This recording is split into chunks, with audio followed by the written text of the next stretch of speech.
Nigériens, mes chers compatriotes, depuis le 30 juillet dernier, nous vivons de notre chair les sanctions d'une ampleur sans précédent prises contre notre pays, le Niger, et son peuple suite aux événements du 26 juillet 2023.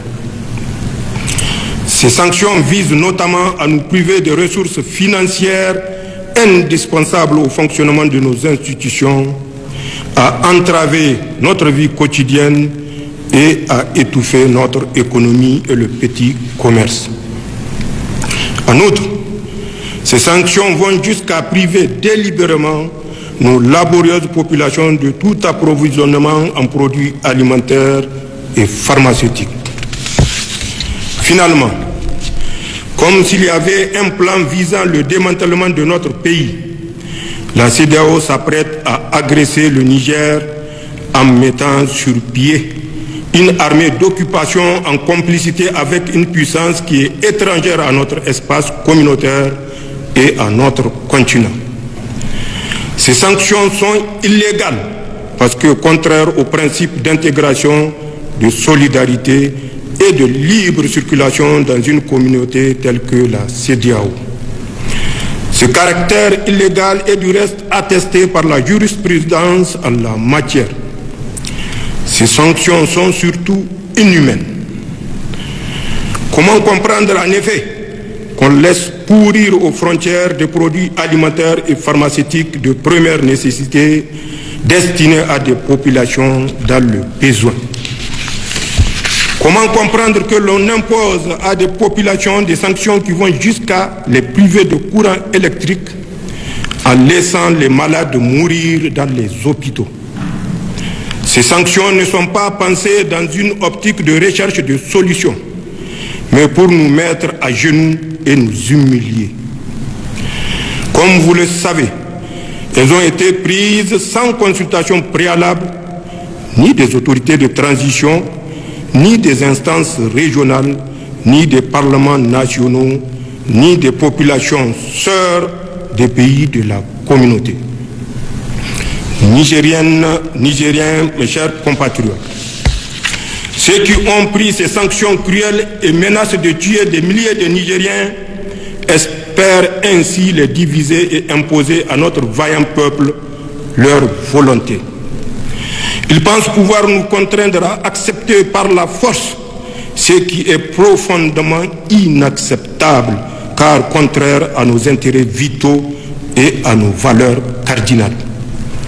Ils veulent isoler notre pays à un moment où notre peuple a le plus besoin de la solidarité communautaire pour mieux faire face au terrorisme et à l'insécurité. Ils ne semblent pas mesurer l'ampleur de contre-coup qu'une agression militaire contre le Niger aurait sur toute la région. Ils semblent ignorer que c'est en grande partie grâce au professionnalisme et à la vaillance de nos forces de défense et de sécurité que le Niger est resté le verrou qui empêche les hordes de terroristes de déstabiliser l'ensemble de notre région.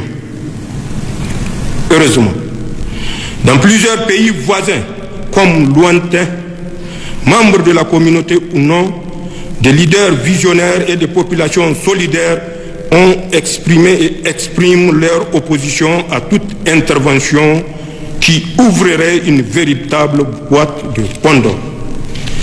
Nigériennes, Nigériens, mes chers compatriotes, il est paradoxal que les réactions excessives entretenues par certains acteurs externes qui tentent d'imposer les médias une image caricaturale du Conseil national pour la sauvegarde de la patrie et de son action soient autant en déphasage par rapport aux aspirations du peuple nigérien.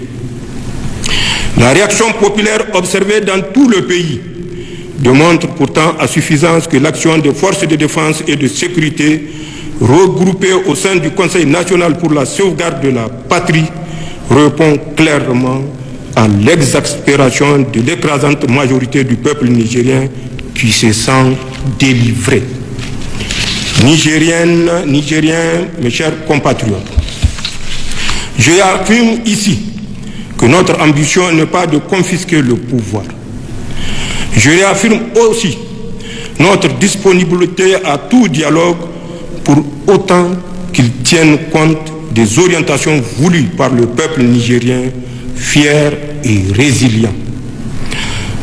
Toute approche coercitive et ignorant la quête de souveraineté, de sécurité et de bonne gouvernance exprimée clairement par la population revient à ignorer les dynamiques profondes en œuvre dans les pays sahéliens abandonnés à leur propre sort depuis plus de 10 ans par ceux-là même qui, au lieu de les aider à combattre les maux qui les assaillent, veulent aujourd'hui les agresser.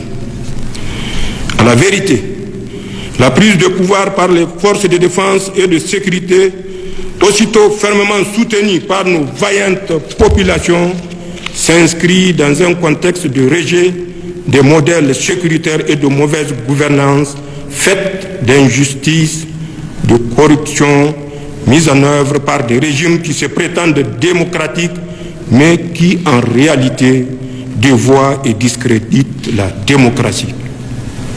Le Conseil national pour la sauvegarde de la patrie adhère pleinement au principe du libre choix des gouvernements par les peuples. Mais pour que le peuple puisse choisir ses dirigeants, il faut un système transparent dans lequel les opposants ne sont pas emprisonnés ou exilés, dans lequel une véritable alternance est possible et dans lequel la société civile peut librement s'exprimer et manifester sans être inquiétée. Le soutien massif des populations au Conseil national pour la sauvegarde de la patrie au Niger, comme chez nos frères maliens, burkinabés et guinéens, entre autres, traduit non pas le désir d'une gouvernance autocratique, mais un désir de démocratie véritable, porteur de bien-être pour tous. Nous en sommes parfaitement conscients. Nigériennes, Nigériens, mes chers compatriotes, en tant que soldats, nous connaissons le prix d'une guerre. En tant que Nigériens et Ouest-Africains, nous trouverions tragique d'aller en guerre contre nos frères d'armes aux côtés desquels nous étions engagés hier pour sécuriser notre région. Nos populations, qui sont les mêmes de part et d'autre de nos frontières, trouvent aberrant d'être opposées les unes aux autres. En somme, ni le Conseil national pour la sauvegarde de la patrie, ni le peuple nigérien ne veulent d'une guerre et demeurent ouverts au dialogue. Mais, qu'on nous comprenne bien, si une agression devait être entreprise contre nous, elle ne sera pas la promenade de santé à laquelle certains croient. En effet, ils trouveront face à eux 26 millions de Nigériens, les dignes fils de Dunama Dibalami, de Idriss Alaouma, de Mohamed Kosso, de Mohamed Nafarko, de Amadou Tanimoun Kourandaga, de Suleiman Danchintouma, de Kausen Ag Kedda, de Tankasawa Agoragi, de Babari Soba, de Bawa Jangwarzo, de Akazama Ari Kulumba, de Mali Bero, de Ousmane Tanfodio, de Soni Alibert et de Askia Mohamed, entre autres. Ainsi, fort du soutien de notre grand peuple et avec l'aide de nos frères du Burkina, de la Guinée et du Mali, les forces de défense et de sécurité du Niger ne se déroberont pas.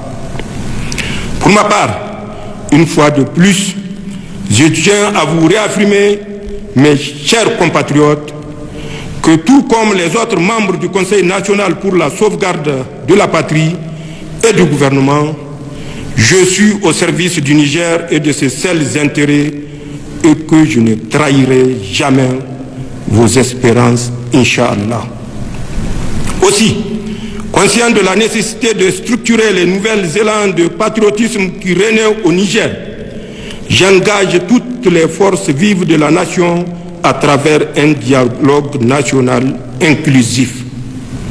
L'objectif de l'instance dédiée à ce dialogue est de consulter toutes les composantes du peuple nigérien sur les voies les meilleures permettant de poser les fondements d'une nouvelle vie constitutionnelle sur des piliers profondément ancrés dans nos valeurs traditionnelles et républicaines. Dans cette perspective, le gouvernement est d'ores et déjà instruit pour prendre les dispositions urgentes en vue de l'organisation de ce dialogue. Dans ce cadre, les forces vives qui y seront conviées s'attelleront dans un délai de 30 jours à formuler des propositions concrètes devant conduire 1. À définir les principes fondamentaux devant régir notre transition. 2. À définir la priorité de la transition dont la durée ne saurait aller au-delà de 3 ans. 3. À définir les priorités nationales durant la transition. 4. À appeler les valeurs fondamentales devant guider la refondation de la République. Nigériennes, Nigériens, mes chers compatriotes, c'est donc entre Nigériens et dans le cadre du dialogue fraternel que nous allons trouver, j'en suis convaincu, les solutions adoptées à tous les défis qui se posent à nous. Accompagnés dans notre élan de sortie de crise et ce, dans l'intérêt de tous. Vive le peuple nigérien, vive le Conseil national pour la sauvegarde de la patrie et le gouvernement de transition, vive le Niger, je vous remercie.